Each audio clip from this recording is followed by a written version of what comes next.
ሰላም ጤና ይስጥልን ውድ ቤተሰቦቼ እንደምን አላችሁ የቻናሌ ቤተሰቦች። እንግዲህ ዛሬ እንደተለመደው በአዳዲስ ቪዲዮ መጥቻለሁ። ለቻናሉ አዲስ የሆናችሁ ቻናሉን ሰብስክራይብ፣ ላይክ፣ ኮሜንት እያደረጋችሁ እንዲሁም ደግሞ ቪዲዮው ይጠቅማል ብላችሁ ካሰባችሁ ለወዳጅ ዘመዶቻችሁ እንዲሁም ለጓደኞቻችሁ ለቤተሰቦቻችሁ ሼር እያደረጋችሁ እንድተባበሩ ይስል በእግዚአብሔር ስም አሳስባለሁ። እንግዲህ ቀጥታ ወደ ቪዲዮ ነው የምወስዳችሁ። ይህን ቪዲዮ አይተን እንመለስና ቀጣይ ወዳሉን ፕሮግራሞች ደግሞ እንሄዳለን።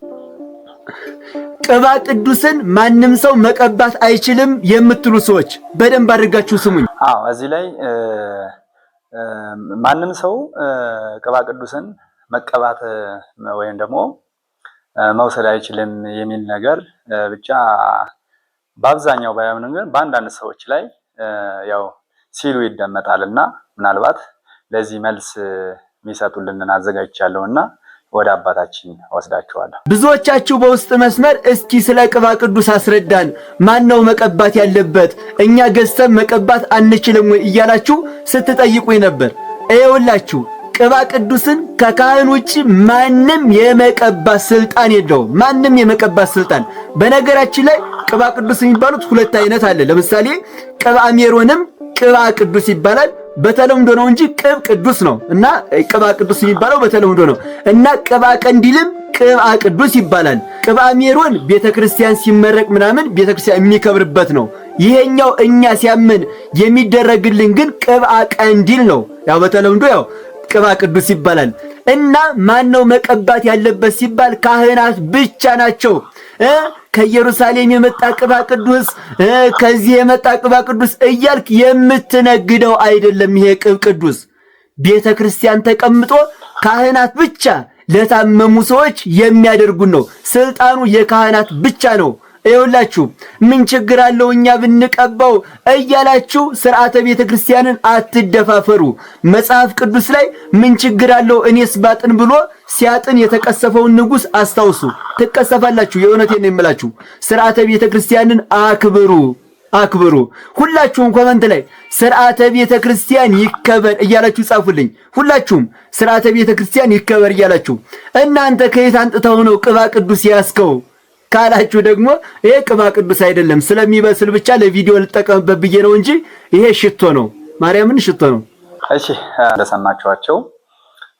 ስለዚህ የነበረንን ጥያቄ እንግዲህ በሚገባ አብራርተውልናል እና ለሳቸው ቃለ ሕይወትን ያሰማልን። ወደ ቀጣይ ቪዲዮ። የሆነ ሰው ድሮ የሆነ ነገር የነበረ ሰው ወደ ቤተክርስቲያን ሲመለስ የቀደመ ሕይወቱን እናስታውሳለን አናስታውስ? ቢያንስ የእግዚአብሔር ቃል ጨምረን እናስታውሰዋል። መቼስ እግዚአብሔር ድንቅ ነው። አንተ ላይ የሰራው ስራ ከዛ ሁሉ እንትን አውጥቶ ታሪክን ይቀይራል እያለ ሰው ድሮ የነበረበት ከዘፈን ወደ መዝሙር የመጣ ሰው በቃ ዘፈኑ ሳይነሳ መዝሙሩ አይነሳ። አመንዝራ የነበረ ሰው ወደ ቤተክርስቲያን የተመለሰ ሰው እኔ ያንቺን ይወጣ እማርበታለሁ ይላል ሰው። በጣም ከባድ እኮ ነው። አናስቀምጥም ሰው በቃ ትቶት መጥቷል። ግን እኛ አንተ እግዚአብሔር ብቻ ነው ሲያጸዳ ፍጹም የሚያጸዳ። ሰው ግን አይተውልህም። የበፊቱን ነገር አይረሳም። የሚረሳው ማን ብቻ ነው? ምን ይላል እዚህ በታቦር ተራራ ነጭ ሆነ ልብሱ ይላል አይደል? በምድር ያለ አጣቢ አጥቦ ሊያነጣው ከሚችለው በላይ ነጭ ሆነ ይላል። ምን ማለት መሰላችሁ? ከምድራዊ አጣቢ በላይ ሊያነጻን የሚችለው ማን ነው? እጠበኝ ከበረዶ ይልቅ ምን ሆናለሁ? ነጭ ሆናለሁ። ከበረዶ ይልቅ የሚያነጻን እግዚአብሔር ብቻ። ሰው የሚያስቀርብን ቆሻሻ አለ፣ ሰው የሚተውልን ቆሻሻ አለ። የዛሬውን አያርገውና እያለ የቀደመ ኃጢአትን እያሳወሰ ያሸማቅቃል። ያው እንግዲህ እንደሰማችሁት ነው የአባታችን የወንድማችን እንግዲህ የሚሰጣቸው ስብከቶች፣ ትምህርቶች ያው በጣም አሪፍ እና ደስ የሚሉ ነገሮች ናቸውና ለአባታችን ቃለ ሕይወት ያሰማልን። እውነት ነው እንግዲህ አንዳንዴ የተተወ ነገራችን ምንም ቢሆን ማንሳት የለብንም ማለት ነውና ይህን ደግሞ ቸሩ እግዚአብሔር መድኃኔዓለም ደግሞ ስለዚህ አንድ ኃጢአታችን ይቅር ካለን ኃጢአታችን ከሰረዘልን በኋላ እሱ መቼም ያነሳን እንትን አይልንምና ዝሮ ዝሮ ዋናው ትልቁ ነገር በንስሐ ኃጢአታችን ተናዘን በንስሐ መመለስ ወደ ቤቱ መመለስ እንዳለብን ነውና ለአባታችን ቃለ ሕይወት ያሰማልን። እንግዲህ ሰሞኑን እንግዲህ በቲክቶክ 2025 አዋርድ ላይ በተደረገው ፕሮግራም ወይም ዝግጅት ላይ ደግሞ እንግዲህ ማስተዋል የተናገረችው ነገር ነበር። በባለፈውም ይህን ነገር አንስቸው ነበረ። አሁንም ትችቶች እየመጡ ነው ያሉ። አብዛኛውን ሰዎች ደግሞ እየተቿት ስለሆነ ስለዚህ እስኪ ወንድማችን የሚለውን ነገር ሰምተን እንመለሳለን። ይህ መልእክት ለማስተዋል አድርሱልኝ። እኔ የምለው ምንድን ይሰራሹ? እንዴት ነው ይሄን የመሰለ እውቅና ይዘሽ ይሄንን የመሰለ ትልቅ ማንነት ይዘሽ ምንም ሳትፈሪ ምንም ሼም ሳይዝሽ ነገ ምን ሊደርስብኛል የሚለውን ኮንሲኩዌንስ ሳታስቢ ካለውበት ማንነት ሊያወርዱኝ ይችላሉ፣ ምናልባት ሊጎዱኝ የሚችሉ ይሆናል፣ ሊያስቆኙኝ የሚችሉ ይሆናል፣ ስራዬ ሊተጓገል ይችል ይሆናል ብለሽ ሳታስቢ ሳታመዛዝኝ ምን አሰበሽ ነው በአደባባይ በላይም በታችም ድንበት ዘንድ ከስሞች ሁሉ በላይ የተሰጠውን ይህንን ስም በአደባባይ እግዚአብሔር ያላልክ ከፍ ከፍ ያደረገውን ስም በአደባባይ ምንም ሼም ሳይዝሽ በጣም ምትገርም ነው። እንደዚህ አይደረግም። በጣም ይገርምሽ። ደግሞ ስትናገሪ እኮ ምንም አይነት የሆነ ፍርሃት እንኳን የለብሽም። አንቺ ትሽ ፍክት ያለ ነው። እንዴት ያምራል! በስማ እንዴ አታፍሪም እንዴ? እንደዚህ አምሮብሽ ቆንጆ ይሆንሽ ሞገሱ ጸጋው በላዩ ፈሶብሽ እንደዚህ በድፍረት የኢየሱስን ስም ስትጠሪ ይሄ ስም እኮ ከስሞች ሁሉ በላይ ነው። ይሄን ስም ሲሰሙ እኮ አጋንንቶች ይጮሃሉ፣ ይንቀጠቀጣሉ። ይቅርታ መጠየቅ አለብሽ። ወጥተሽ ነው ያልታሰበ ዱብዳ እኮ ነው የሆንሽባቸው። ይቅርታ መጠየቅ አለብሽ። የሰራሽው ነገር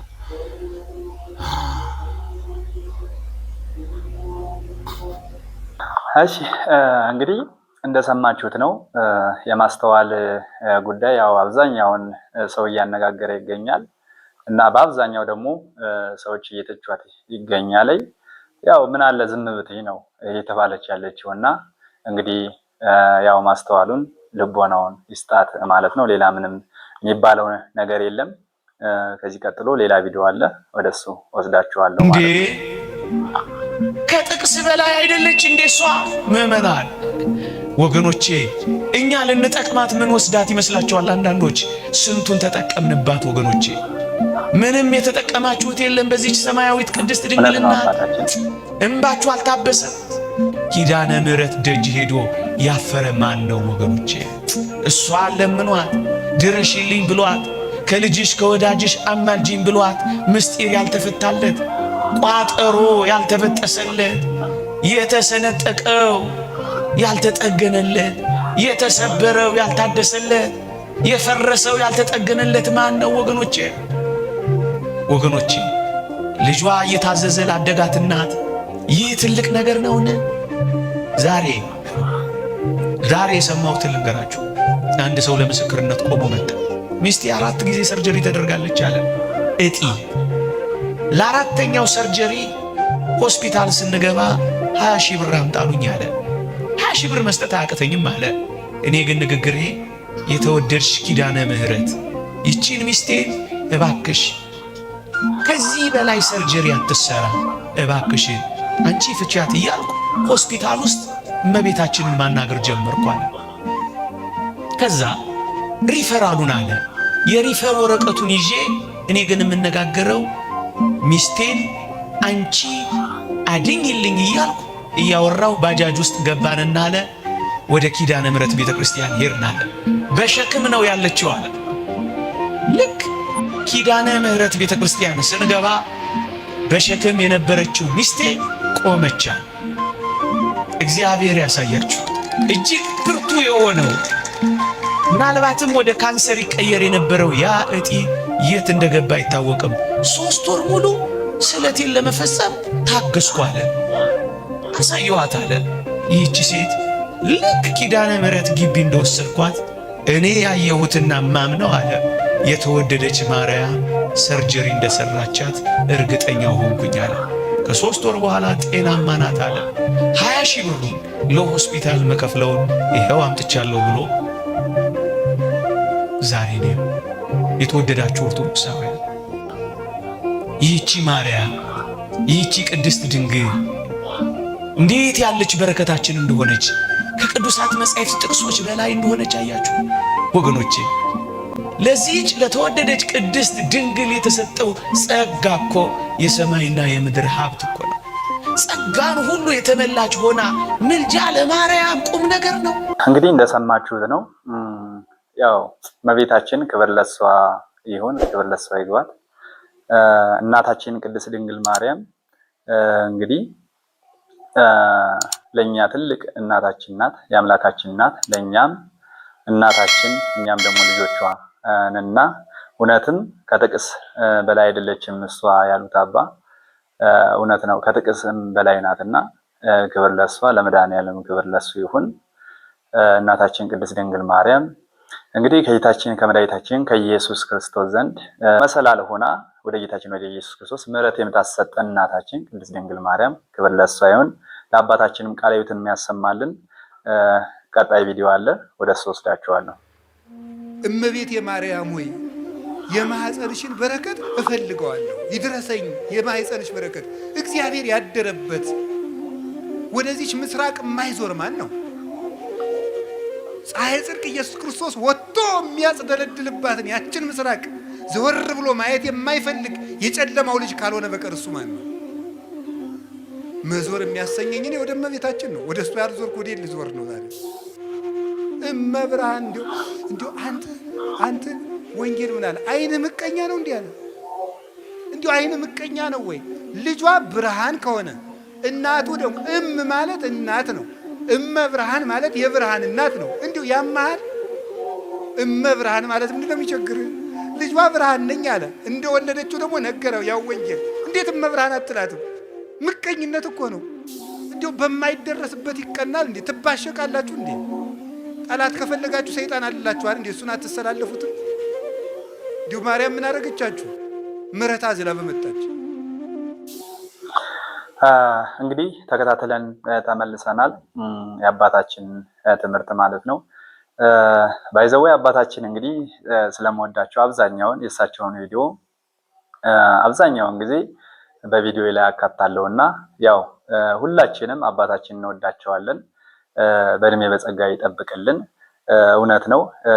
የእናታችን የቅድስት ድንግል ማርያም የማጸኗ በረከት ትልቅ ነገር ነው፣ ብዙ ነገር ነው እና ተነግሮ ተዘክሮ የማያልቅ የማጸን ፍሬ የሆነውን መድኃኔዓለም ኢየሱስ ክርስቶስን አስገኝታናለች እና ክብር ለሷ ይሁን። ሌላ ቪዲዮ ወስዳችኋለሁ ማለት ነው።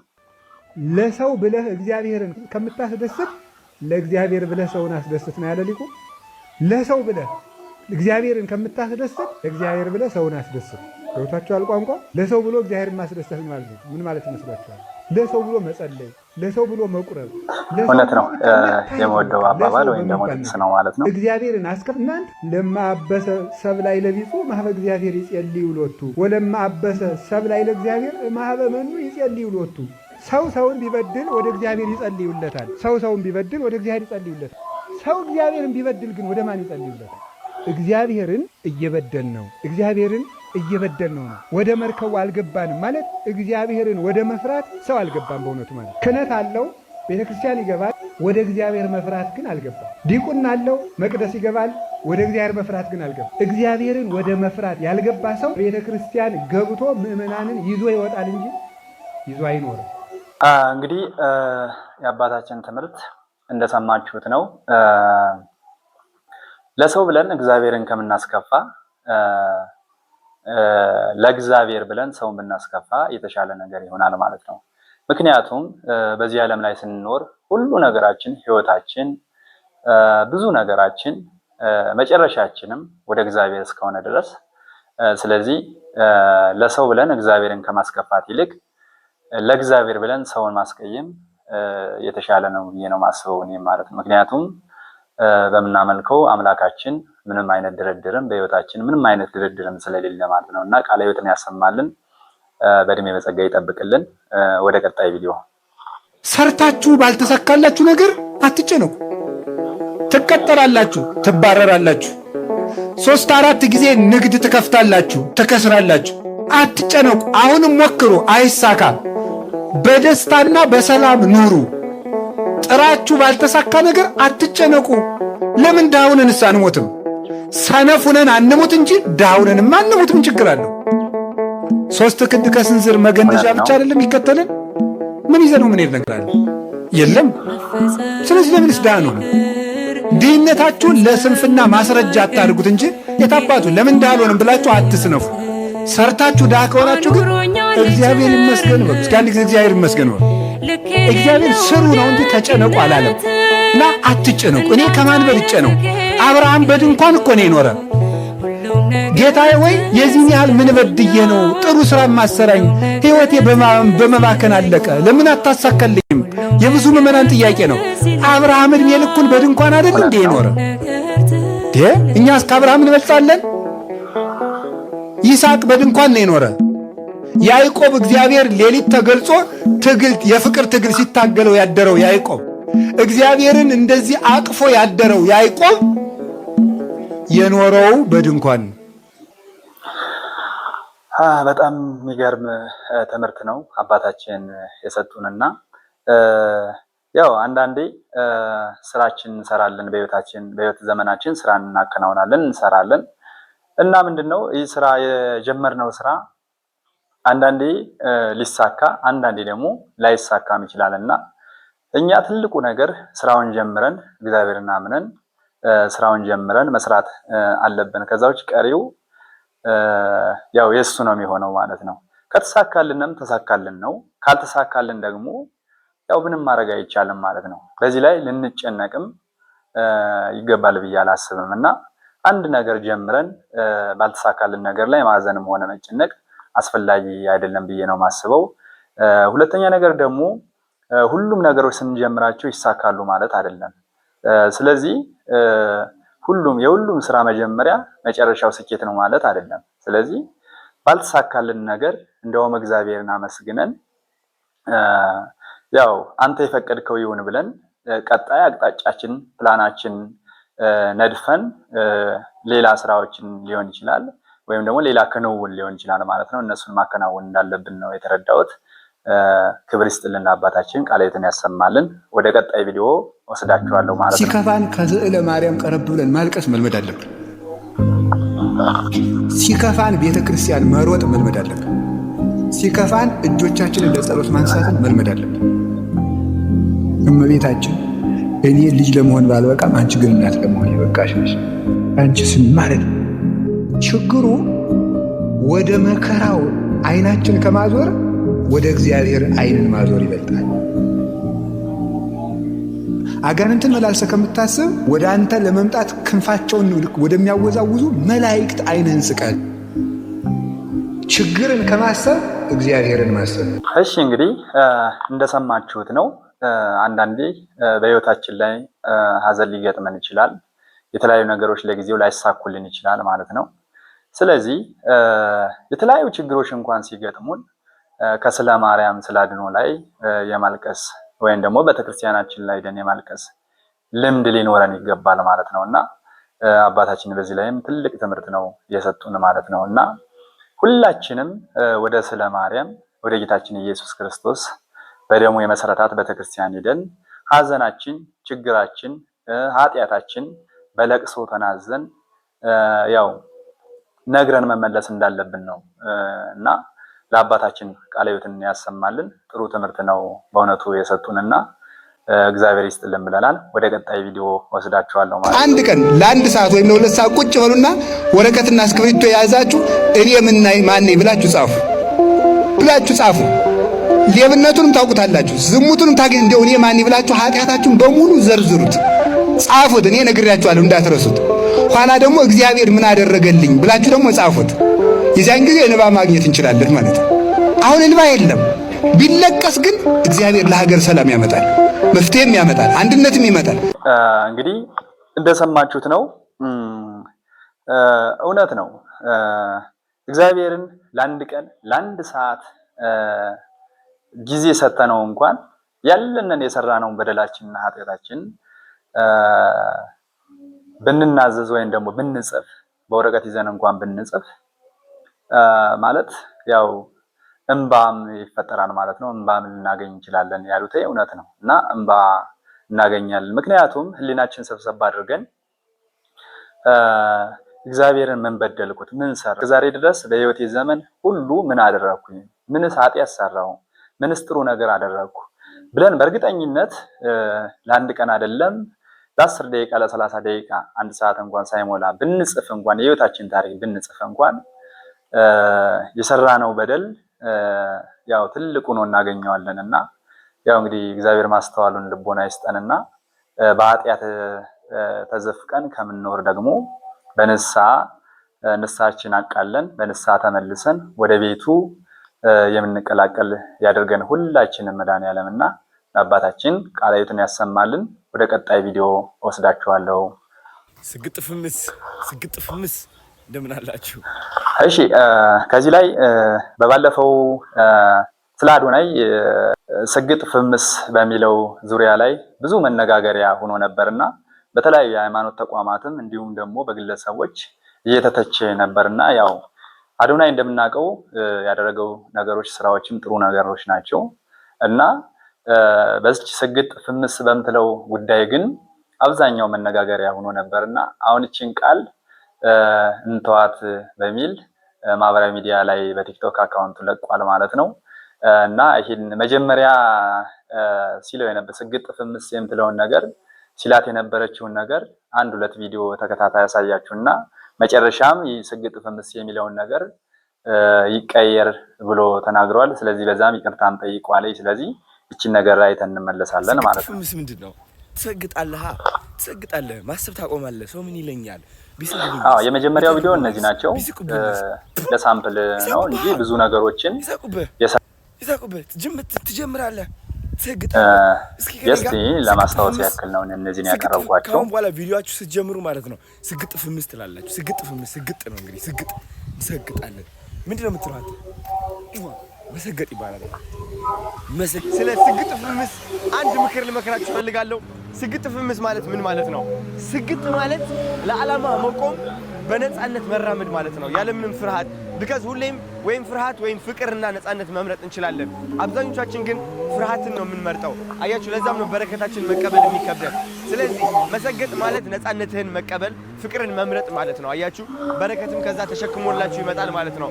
ነፃነትና ፍቅር ስትመርጡ ፍርሃትን ወደ ኋላ ስትተው ማለት ነው በጣም ብዙ ሰዎች ከእናንተ ተቃራኒ ይሆናሉ። ለምን? እየተቀየራችሁ እንደሆነ ስለሚገባቸው ማለት ነው። ገባቸው? ስለዚህ ስግጥፍምስ እስኪ ኮሜንት ላይ ስግጥ ብላችሁ ጻፉልኝ። ስግጥፍምስ የታባቱ። እሺ ይሄኛው ቪዲዮ ደግሞ ስግጥፍምስ ይቅር ያለበት ቪዲዮ ነውና ይሄን ደግሞ ተከታትለን እንመለሳለን።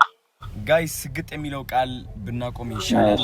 ምክንያቱም በጣም ብዙ ሰዎችን እያስቆጣን ያለው አይኖ እናንተ እንደምትወዱት እርግጠኛ ነኝ፣ ግን እኔ ስራዬን መስራት አልቻልኩኝ በስነ ስርዓት ማለት ነው። አንድ እኔ እውነቴን ነው የምላችሁ፣ በቃ በሰላም በፍቅር መስራት ነው የምፈልገው። ህይወቴን ኢንጆይ ማድረግ ነው የምፈልገው።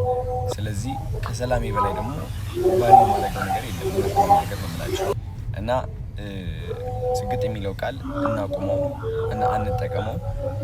እንደ አይዲያው መስራት ነው። እንስራ በቃ ራሳችንን እናዳምጥ፣ ተግተን እንስራ። ከአእምሯችን በላይ ልባችንን እናዳምጥ። እግዚአብሔር በልባችን ነው የሚደርሰን። እንደ ዓላማችን እንቁም። አይዲያው እሱ ነው። አይዲያውን ብቻ ይዘን እንጠቀምበት። ስግጥ የሚለው ቃል ግን መጠቀም እናቁም። እወዳችኋለሁ። እሺ እንግዲህ እንደሰማችሁት ነው ልጁ። አንዳንዴ ችግሮቻችን ወይም ደግሞ ያልሆኑ ነገሮች እንኳን በማህበራዊ ሚዲያ ብንናገርም ወይም ደግሞ ብንልም ሰው ደግሞ ያንን ተችቶን እንድናስተካክል ብዙ ነገሮችን ከሰው ልንሰማ እንችላለን። ስለዚህ ዋናው ትልቁ ነገር ማስተካከላችን ነውና ልጁም እንግዲህ ይቅር ብሏል ማለት ነው። ሁላችሁም ይህን ነገር ቃላቶችን ባትጠቀሙ የሚል እኔም መልእክት አስተላልፋለሁ። ወደ ቀጣይ ቪዲዮ ወስዳችኋለሁ። ከመዝሙረ ዳዊትና ከውዳሴ ማርያም መጀመሪያ የሚጸልይ ይሄ ጥያቄ ከመዝሙረ ዳዊትና ከውዳሴ ማርያም ቀድሞ ማን መጸለይ ያለበት ወይም ደግሞ ተከታዩስ ማን የሚል ነገር ነው። አባታችን እንግዲህ ማብራሪያ ይሰጡበታል ማለት ነው። ከመዝሙረ ዳዊትና ከውዳሴ ማርያም መጀመሪያ የሚጸልየው የትኛው ነው? ይህንን ያስረዱን ቀሲስ የሚል ጥያቄ ደርሶኛል። ስለዚህ በቤተ ክርስቲያኒቷ የጸሎት ስነ ስርዓት መልሰዋለሁ ማለት ነው። ብቻችሁን በደስታ ነው የምቀበለው። ጥያቄዎችን አከብራለሁ። እግዚአብሔር ይባርካችሁ። እንግዲህ ከመዝሙረ ዳዊትና ከውዳሴ ማርያም መጀመሪያ የሚጸለየው የትኛው ነው? በነገራችን ላይ የትኛውም መጀመሪያ ቢጸለይ ኃጢአት የለውም ወይም ደግሞ ጥፋት የለውም ማለት ነው።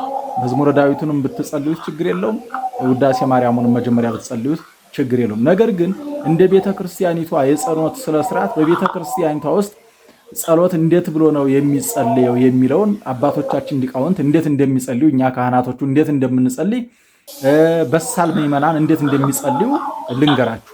መጀመሪያ ሰው እንደተነሳ በስመ አብ ወወልድ ወመንፈስ ቅዱስ አሐዱ አምላክ ብሎ ለጸሎት ሲነሳ ማለት ነው። ያው ንጽህናው የሚጠበቀው ነገር እንዳለ ሆኖ ሰው ለጸሎት ሲነሳ መጀመሪያ ፊቱን እጁን መታጠብ አለበት። እንደዚሁም ደግሞ ከስራ የዋለ ከሆነ እግሩን መታጠብ አለበት፣ ልብሱን መቀየር አለበት። ያ ሁሉ ይደረጋል ማለት ነው። ወደ ቤተክርስቲያን ሲኬድ ሙሉ ሰውነት ንጹህ መሆን አለበት። የላይኛው የስጋችን አካል ንጹህ መሆን አለበት። የውስጠኛው የነፍሳችን የስጋችን አካል ደግሞ የውስጠኛው ደግሞ በንስሐ ንጹህ መሆን አለበት ማለት ነው። ወደ ቤተክርስቲያን ስንሄድ ወንድምህን ይቅር ሳትል እግዚአብሔር ይቅር አይልህም ነውና፣ ስለዚህ እግዚአብሔር ይቅር እንዲለን ወንድሞቻችንን የበደልናቸውን ወንድሞቻችን እህቶቻችን ይቅርታ ጠይቀን ነው ወደ ቤተ እግዚአብሔር የምንሄደው ማለት ነው። ከዛ በተጨማሪ ግን የስጋ ንጽህና መጠበቅ አለበት። በቃ ስጋችን ስራ በዋልንበት ሰውነት ቤተክርስቲያን መግባት የለብንም። ምክንያቱም በጎናችን ያሉትን ሰዎች በጠረን መረበሽ ስለሌለብን ልብሳችንን ቀይረን ሰውነታችንን ታጥበን ንጹህ ሆነን ነው መሄድ አለብን ማለት ነው። የውስጡ ንጽህና በንስሐ እንደሚታጠብ ሁሉ ማለት ነው። ከዛ ለጸሎት ስንነሳ መጀመሪያ በስመ አብ ወወልድ ወመንፈስ ቅዱስ አሐዱ አምላክ ብለን አማትበን በስመ አብና አኩተከን አቡነ ዘበሰማያትን ጸሎት ሃይማኖትን ቅዱስ ቅዱስን ከጸለይን በኋላ ከዛ በኋላ ምንድነው የሚደረገው? ሃሌሉያ በዘን ዚከር ሐሳባተው ትእዛዛቱ የሚለውን የአስርቆት ስርዓት ካደረስን በኋላ ስብሐት ለአብ ስብሐት ለወልድ ስብሐት ለመንፈስ ቅዱስ የሚለውን ጸሎት እንጸልያለን ማለት ነው። ከዛ ቀጥሎ ነሐብሎቱ ካልን በኋላ አቡነ ዘበሰማያት ብለን ሰላም ለኪን ዘንሰግድ ንብለኪ የሚለውን ጸሎት ጸልየን ከዛ ምንድነው የምናደርገው? ውዳሴያ ለእግዝእትነ ማርያም ባረክኒ እግዝእትየ ብለን ውዳሴያ ለእግዝእትነ ማርያም ድንግል ወላዲተ አምላክ ብለን ውዳሴ ማርያም በአማርኛ የሚሆን በግዕዝ እንደሚችለው ሰው ያደርሳል ማለት ነው። ያደርሳል። ከዛ በኋላ ውዳሴ ማርያሙን ካደረስን በኋላ ምንድነው የምናደርገው? መዝሙረ ዳዊት ጸሎት ላይ እንገባለን ማለት ነው። እንግዲህ መዝሙረ ዳዊት እንደሚታወቀው በንጉስ ደረጃ 15 ንጉስ ነው። እንደገና ደግሞ በመዝሙር ደረጃ ደግሞ 150 መዝሙር ነው ያለው ማለት ነው። በቀን ስንከፍለው ደግሞ የሰኞ 30 መዝሙር፣ የማክሰኞ 30 መዝሙር፣ የረቡዕ 20 መዝሙር፣ የሐሙስ 30 መዝሙር፣ የዓርብ 20 መዝሙር፣ የቅዳሜ 20 መዝሙር ማለት ነው። የቅዳሜ 20 መዝሙር ናቸው እነዚህ። አንድ ንጉስ የሚባለው ደግሞ 10 መዝሙረ ዳዊት የያዘ ነው። በቀን አንድ ንጉስ መድገም አንድ ክርስቲያን ይችላል። የቀኑን ዳዊት ሙሉን መድገም ይችላል። ከዛ ደግሞ ካነሰ አንድ መዝሙርም ሁለት መዝሙርም ሶስት መዝሙር መጸለይ ይቻላል ማለት ነው። ነገር ግን የሚጸለየው ከውዳሴ ማርያም ቀጥሎ ነው የሚጸለየው ማለት ነው። ከውዳሴ ማርያም ቀድሞ ቢጸለይ እስከተባለ በቤተ ክርስቲያኒቷ ስርዓት እንደዛ አይነት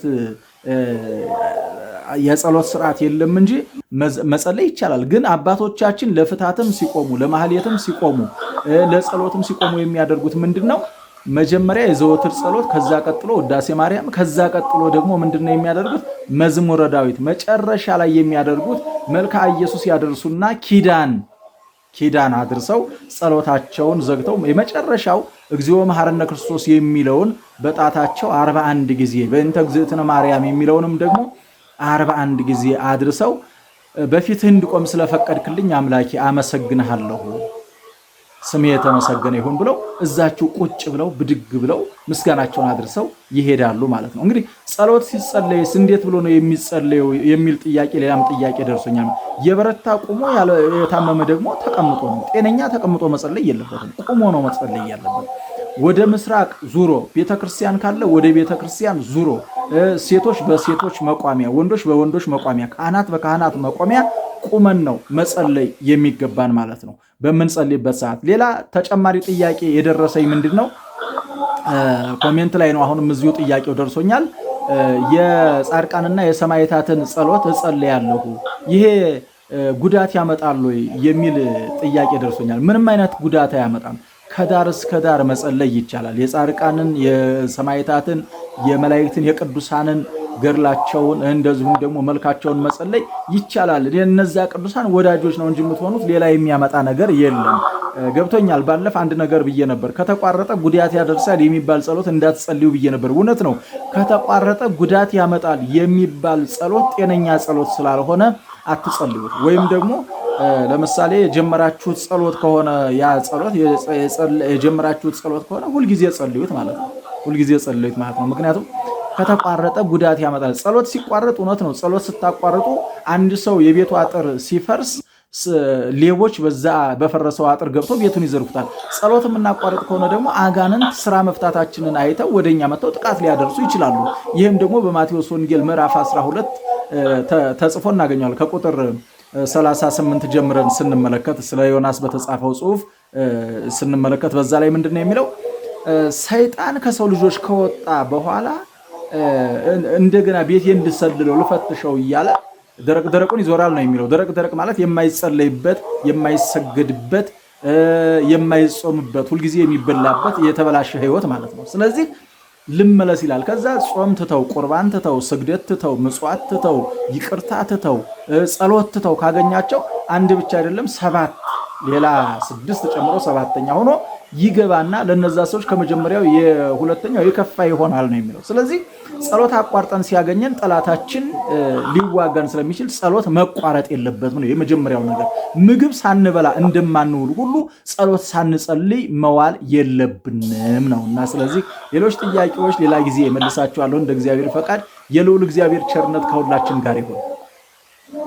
እሺ እንደሰማችሁት ነው እንግዲህ ለአባታችን ቃለ ሕይወትን ያሰማልን። ስለዚህ ስለ መዝሙረ ዳዊትና ስለ ውዳሴ ማርያም ቀድሞ ማን ይጸልያል፣ የትኛውን መጸለይ ያለብን፣ እንዴት እንጸልያለን የሚሉትን በአጭሩ አብራርተውልናልና እጅግ በጣም ደስ የሚል እንትና የሰጡንና ቃለ ሕይወትን ያሰማልን። አሁንም ቀጣይ ቪዲዮ አለ፣ ወደሱ ወስዳችኋለሁ ማለት ነው። 6 ሰዓት ላይ ምሳ አትብሉ። እውነቴን ነው። 6 ሰዓት ላይ አጋንንት ሰው አዳምን ያሳቱበት ምሳ ስለሆነ አሞቱ የሚፈስበት የሚበተንበት ሰው በፈተና የሚወድቅበት የሚዝልበት ሰዓት ነው። ከተቻለን 6 ሰዓት ላይ ጸሎት ማድረግ ነው ከተቻለን። ያለዚያ ተመልከቱ 6 ሰዓት ላይ አጋንንት የሚያወደልድሉበት ሰዓት ነው። ከዚያ ተለይተው ግን 11 ሰዓት ላይ ግን ይጸልያሉ ማታ።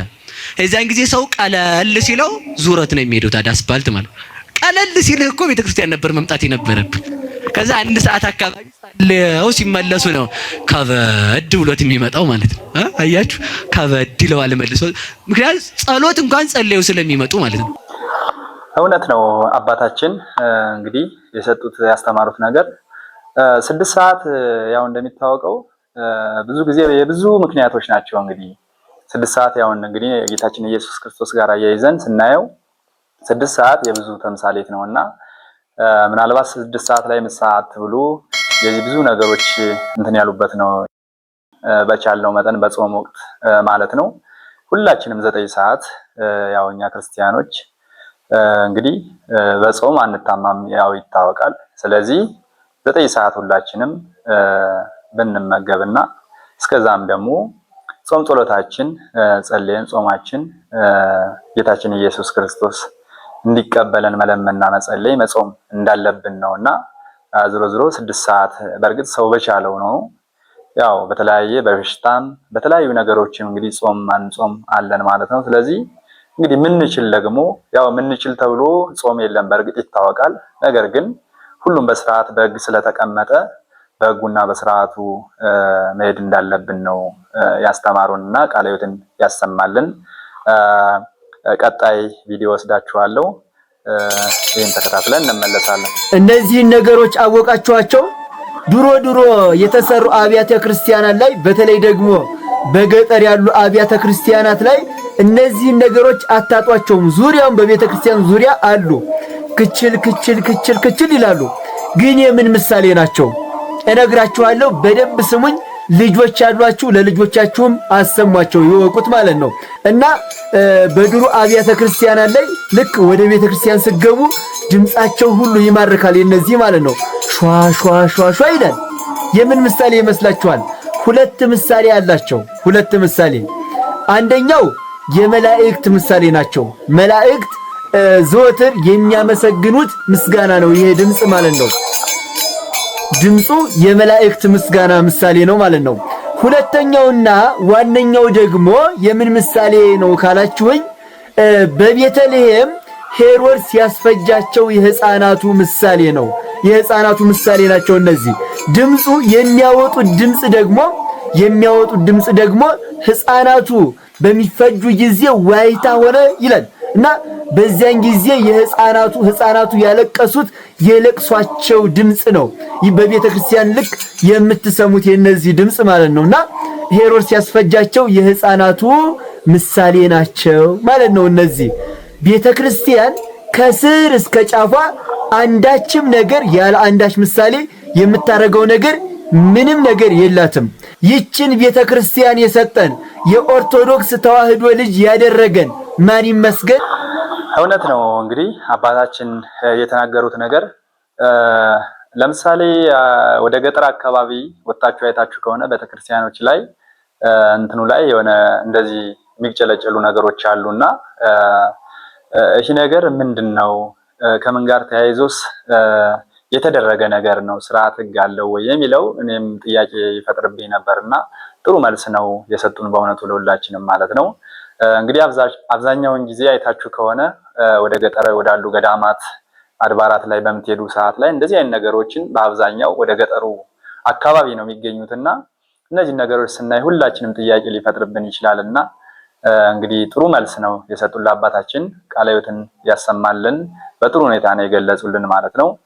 ወደ ቀጣይ ቪዲዮ ቤተክርስቲያን እንድታስተምራቸው ካልፈቀዳችሁላቸው የት ነው እግዚአብሔርን የሚያገኙት? እነዚህ ህፃናት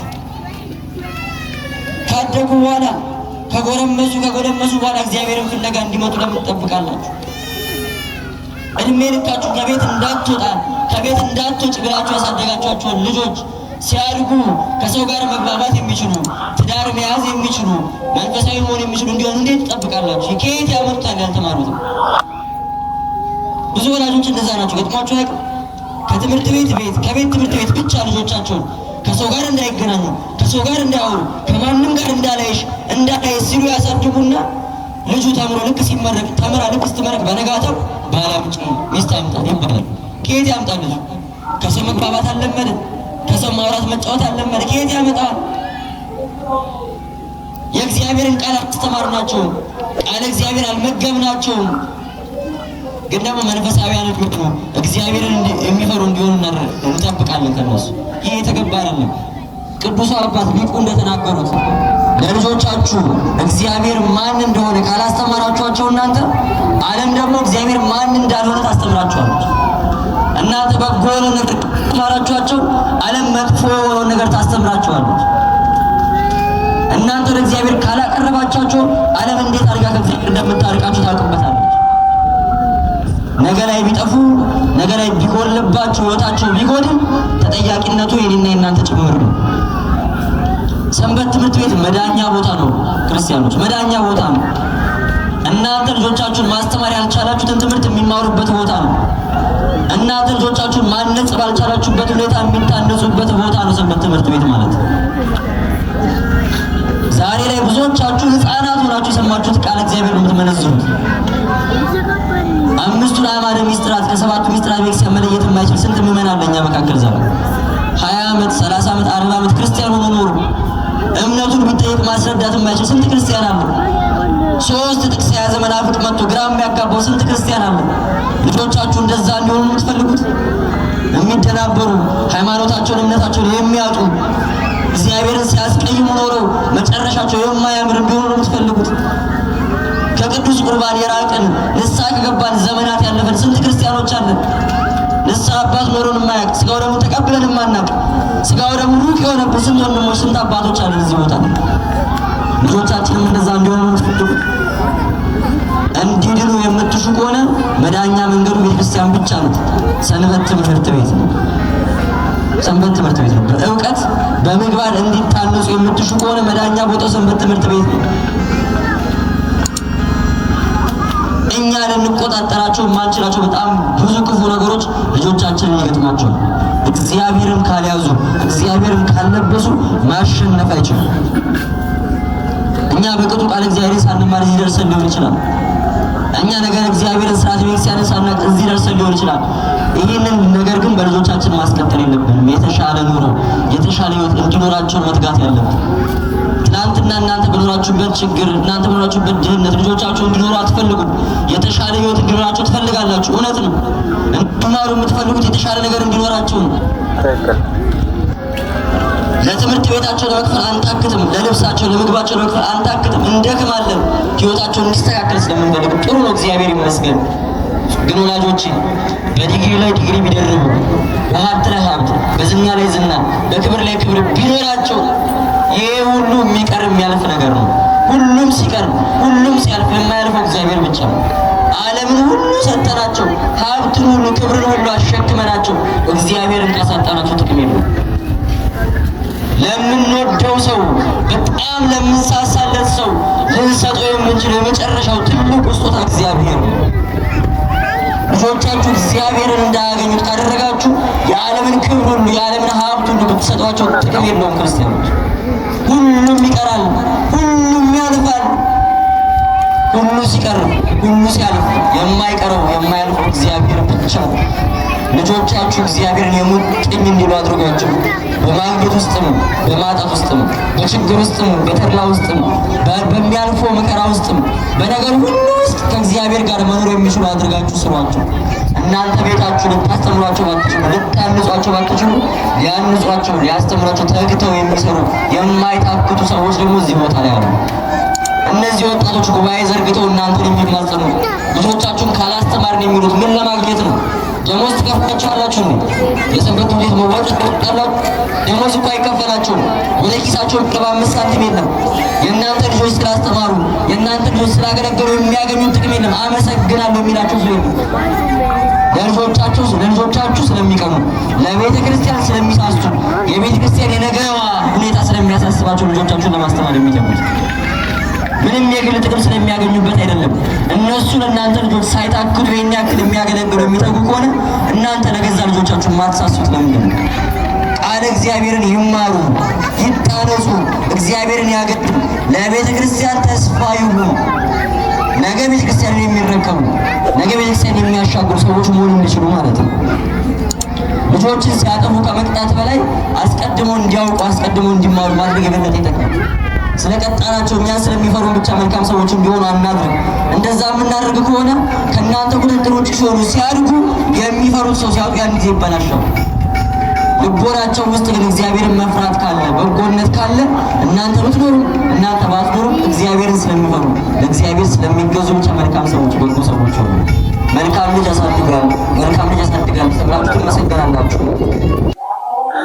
እሺ እንግዲህ ወንድማችን እንደሰማችሁት ነው የሰጡን ትምህርት በእውነቱ ትልቅ ነገር ነውና አንዳንዴ ሰንበት ትምህርት ቤት ላይ ቤተክርስቲያን ላይ እንደዚህ ብቻቸውን ሲሄዱ ልጆች እንደዚህ ሆኖብናል። ትምህርት ቤት አሁን ረባሽ ተማሪ ሊኖሩ ይችላሉ፣ ተንኮለኛ ተማሪ ሊኖሩ ይችላሉ። ብዙ ነገር ጸባያቸው ብዙ እንትን ያሉና ወደ ትምህርት ቤት ስንሸኛቸው ምንም መስሎ አይታየንም እና ወደ ሰንበት ትምህርት ቤት ደግሞ በሚሄዱ ሰዓት ብዙ ነገር በመንገድ ያገኛቸዋል ብለን የምንሰጋ ወላጆች አለንና ጠባቂ ሁላችንም ይታወቃል መድኃኔዓለም እንደመሆኑ መጠን ስለዚህ ምንም አይነት ስጋት ሳይኖርብን ያው መጠበቅ ካለብን ልጆቻችን በአስፈላጊው ቦታና ሁኔታ እየጠበቅን እንግዲህ ተገቢውን ትምህርት ወይም ደግሞ የሰንበት ፍሬ እንዲያፈሩልን ማስተማር እንዳለብን ልጆቻችን ያስተማሩን ወንድማችንና ቃለ ሕይወትን ያሰማልን። ጥሩ ትምህርት ነው የሰጡን እና ቃለ ሕይወት ያሰማልን። እንግዲህ ወደ መጨረሻው ቪዲዮ ወስዳችኋለሁ። ይህ እንግዲህ ማህበራዊ ሚዲያ ሲዘዋወር ያገኘሁት ነው። ኤአይ ነው ይመስለኛል፣ የአኒሜሽን ኤአይ ነው እና ግን ባክግራውንዱ እንደዚሁ ፌስ ኢንተርፌስ ሲታይ በጣም የሚማርክ እንትን ማለት ቪዲዮ ነውና እንደው በጣም እኔም ደስ ስላለኝ ነው ወደዚህ ይዤው የመጣሁትና እስኪ ይሄንም አይተን እንመለሳለን። ቀጥታ ወደ ቪዲዮ ወስዳችኋለሁ።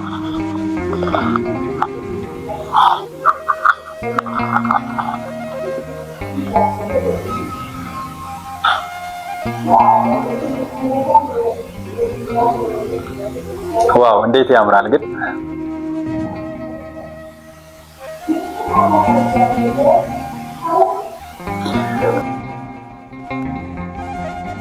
አይታችሁት ከሆነ በጣም የሚገርም እንትን ነውና በጣም ደስ ይላል። ሰዎች ተቀምጠዋል። ቤተክርስቲያንም አለ። እንደገና ደግሞ አርማው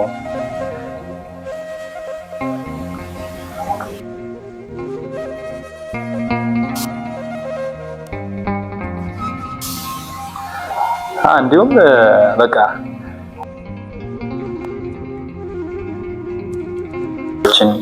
መንገዶችን፣ አትክልት ቦታዎችን እንዲሁም የእርሻ ቦታዎችን ስታዩ በጣም የሚገርም እይታ ነው ያለውና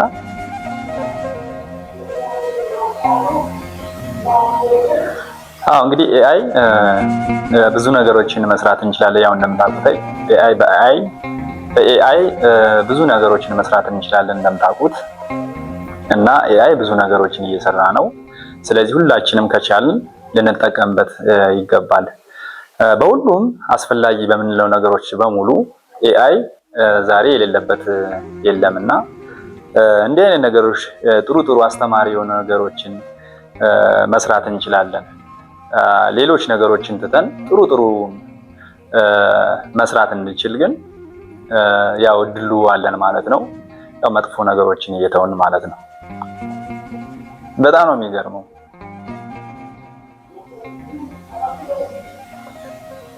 እንግዲህ እንዳያችሁት ነው ምስል አጋጣሚ በማህበራዊ ሚዲያ ሲመላለስ ነው ያገኘሁት አጋጣሚ። እኔም ያው ይሄን ባሳያችሁ ያው ኢንተርፌሱም ውስጡ ያሉት ነገሮች የተሰሩትም እንግዲህ ኤአይ ቢሆንም በጣም ደስ ስለሚል ነው ይሄን ነገር ያቀረብኩትና እጅግ በጣም ደስ ስላለኝ ነው ያቀረብኩት። እንግዲህ ትልቅ ትምህርት እንዳገኛችሁበት ተስፋ አደርጋለሁ። እንግዲህ ቤተሰቦቼ የዛሬው ትምህርታችን ወይም ደግሞ ቪዲዮአችን ይህን ይመስል ነበር። ቻናሉ እንደምታዩት ቻናሉ አዲስ ነው፣ ሰብስክራይበርም የለውም። ስለዚህ ይህ ቪዲዮ እንደደረሳችሁ ሁላችሁም ሰብስክራይብ እያደረጋችሁ ቻናሉን እንድታሳድጉ ስል በእግዚአብሔር ስም ጠይቃለሁ። ከዚህ በመቀጠል ደግሞ ቪዲዮ ከተመቻችሁ ላይክ፣ ኮሜንት እና ሼር እያደረጋችሁ ለወዳጅ ዘመዶቻችሁ እንድታስተላልፉልኝ እየጠየኩኝ የዛሬው ቪዲዮ ግን ይህን ይመስል ነበረ። ለቻናሉ አዲስ የሆናችሁ ግን ቻናሉን ሰብስክራይብ ያደረጋችሁ የደወል ምልክቷንም እየተጫናችሁ እንድታልፉ በእግዚአብሔር ስም አሳስባለሁ። በቀጣይ በአዲስ ቪዲዮ እስከምንገናኝ ሰላም ሁኑልኝ። አመሰግናለሁ ስለተከታተላችሁ። ሰላም ሁኑ። መድኃኒት ዕፀ ሕይወት ዝንቱ ውእቱ መስቀል